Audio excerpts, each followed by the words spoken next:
ئاسوودە لە هەوڵەکانی بەردەوامە. ئەمڕۆ لە هەشتمین دیداری گروپی ئاسوودە بۆ پاڵپشتیکردنی خانمانی دووگیان هەستاین بە ئامادەکردن و پێشکەشکردنی سمینارێک دەربارەی ئامادەکردنی دایکانی دووگیان بۆ لە دایکبوونی سروشتی لە ڕووی دەرونیەوە کە چەندێکیش علم پێش بکەوێت و چەندێکیش شێوازی مناڵبوون پێش بکەوێت. گرنگترین شت کە ئامادە بکرێ ئەو دایکەیە کە لە ڕووی دەرونیەوە چۆن ئیش لەسەر هەستەکانی بکە و چۆن ئیش لەسەر جستەی بکە، چۆن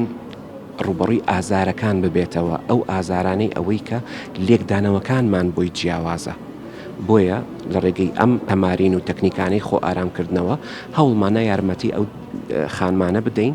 کە بە شێوەیەکی ئارامتر ڕوبەڕووی ئەو تەجریبە ببنەوە لە حیاتیانە کە تەجریبەیەک و ئەزمونێکی زۆر قوڵ دەبێ، دواتر لە بیری ئەکەن چی ئازاریان چێشت لەو لەحزەیە ئەوەی کە مناڵەکەیان دەخەنە باوەشی خۆیانەوە، بە هیوای ئارامی و تەندروستی بۆ هەموو لایەک.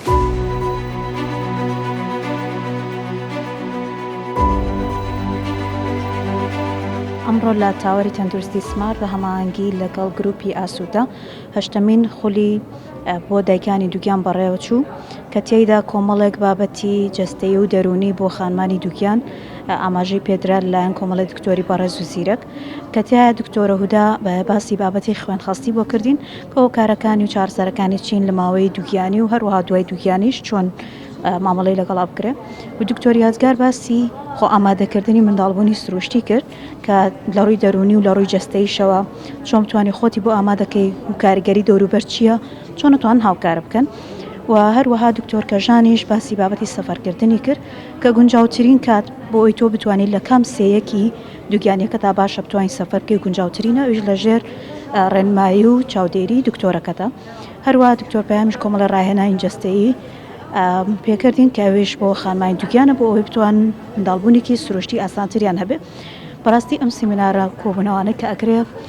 زۆر ضرورە بۆ خانمانی دووگیان، چونکە تۆ لەو کاتە سترێسی و قەلەقێکی زۆر هەیە، ئەمە بێتەوەی کەمبوونەوەی ئەو سترێس و قەلەقیە و زیادبوونی زانیاری بۆی کە تۆ بتوانین مناڵبوونێکی ئاسانە هەبێ و وەکو ئەزمونێکی خۆش لێی بڕوانی نەک لە ترس و دڵڕاوکێکی زۆرابی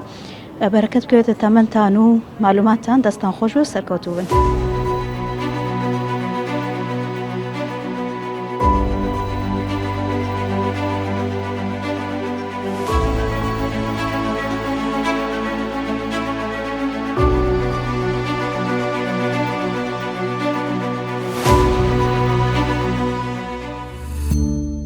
سمارت وەرچەرخانە.